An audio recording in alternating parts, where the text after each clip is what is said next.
Hello বন্ধুরা, তোমরা সবাই কেমন আছো? আশা করি ভালো আছো। তোমাদের আশীর্বাদে আমিও ভালো আছি। আজকে আমি যাচ্ছি নবদ্বীপ, মায়াপুর ঘাট পার হয়ে মায়াপুর গঙ্গার কিছু দৃশ্য তোমাদেরকে দেখাতে চাই।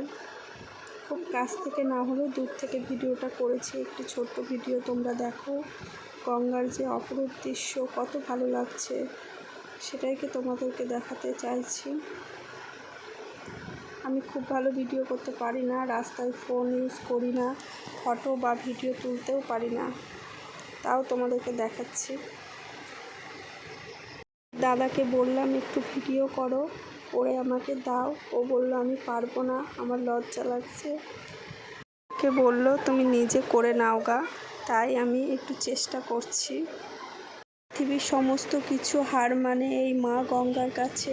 মা গঙ্গা কখনো দূষিত হয় না। দেখো বন্ধুরা, জলের স্রোতটা কেমন। এই বর্ষাকালে যখন গঙ্গায় জল বাড়ে, বৃষ্টি হয়, তখন এই স্রোত আরও বেড়ে যায়। দেখো কত সুন্দর লাগছে দেখতে, ভয়ঙ্করও যেমন লাগছে। কারণে নবদ্বীপে গেছিলাম, সেটা একদিন তোমাদেরকে শেয়ার করব। কিসের জন্য গেছি সবই তোমাদেরকে বলবো। আশা করি ভালো থেকে